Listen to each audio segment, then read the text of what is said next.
Let's go to the southern border now of the US to get a sense of what's happening there on the ground. Arelis Hernandez is Texas correspondent at the Washington Post, and she joins us now from El Paso in Texas. Hi, Arelis. Thanks so much for your time. It's been a big few days of executive orders and announcements. Most recently, we've heard that 1,500 extra active duty troops are being sent to the border. What is the feeling on the ground there? How have people reacted? For the most part, the feeling is apprehension. We're not really sure how any of this is going to play out in the same way where we didn't know how the cancellation of this parole program via digital app was going to play out. Everyone's sort of bracing for impact to see how local leaders are going to respond. El Paso Juarez is a community that acts as one. They're on different sides of the border, but they do act as one because of familial ties and business ties. And so everyone here is sort of trying to figure out what this might look like and what this might mean for really important things like commerce.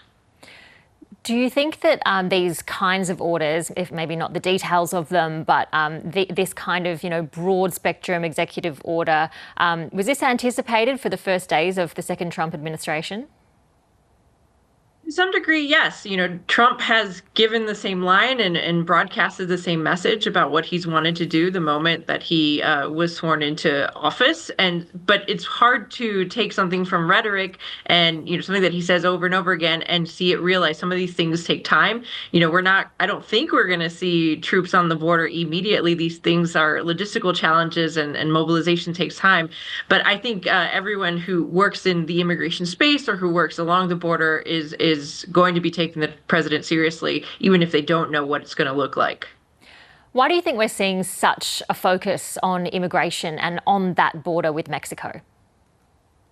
Immigration is a great issue for Republicans. It's an emotional issue that rallies their base. It's one where they have a lot of support, not just from folks who make up the traditional base of the Republican Party, but as well as Democrats, especially those who live along the border who are frustrated at the end of 22, 23, when you saw large numbers of asylum seekers and other types of immigrants coming across and surrendering to Border Patrol. Those images were visceral and they sparked an emotional reaction from a lot of the country.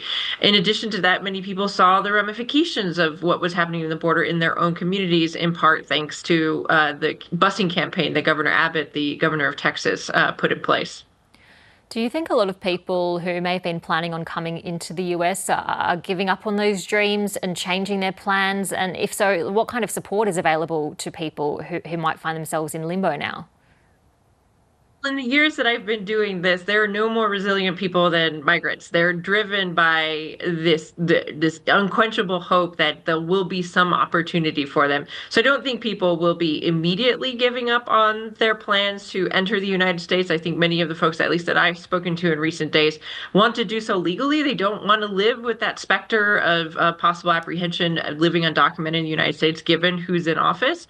But I think folks are going to try to wait it out and see, what, if anything, the Trump administration does in response to this idea that, now effectively, in some ways, asylum, which is an international right, which is a right under U.S. law, has been shut down at the border, and whether that'll bring any kind of legal challenges that might open up opportunities for folks.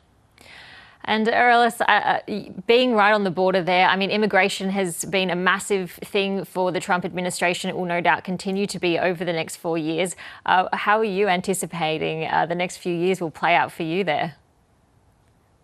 I've gotten out of the business of anticipating anything. The Trump administration, I caught the tail end when I first started this job on the southern border in 2019, 2020. And the one thing I learned is how unpredictable all of this is. He can say a lot of things. There are things that the president can do in his executive power. There are other things that he will need Congress to do in terms of financing things like the border wall and deploying troops. And then there will be legal challenges. There will be, if you will, a resistance of sorts from folks who are going to defend what they think are the rights. Indeed, undocumented people in the United States and immigrants do have rights within the borders of the United States and elsewhere. And so there'll be a back and forth. It's a script that has yet to be written, and I'm just going to be here to watch how it all plays out.